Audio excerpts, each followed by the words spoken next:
Factor completely. X to the third plus 3x squared plus 4x plus 12. Now, if we notice that we have 4 terms here, and there isn't a common element that we can take out of each of the 4 terms, so we are going to do factor by grouping. And we want to group these first 2 terms and these last 2 terms. So we are left with x to the third plus 3x squared in one grouping, and then plus 4x plus 12 in the second grouping. So looking at this first grouping, now we have x to the third plus 3x squared, and notice that each have an x squared in common.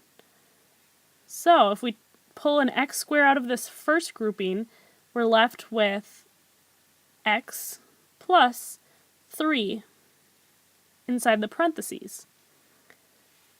Now let's move over to this second grouping of 4x plus 12.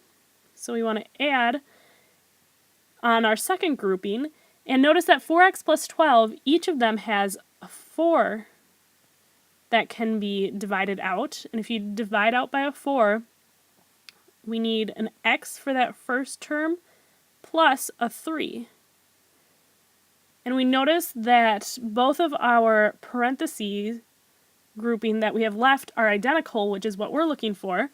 So now we can move into the final phase of this factoring, which is pulling out what we pulled out and putting that in one grouping. So the x squared plus 4, which came from this x squared and this 4, times what was inside of the parentheses on each of those, the x plus 3, for our final answer of the quantity x squared plus 4 times the quantity x plus 3.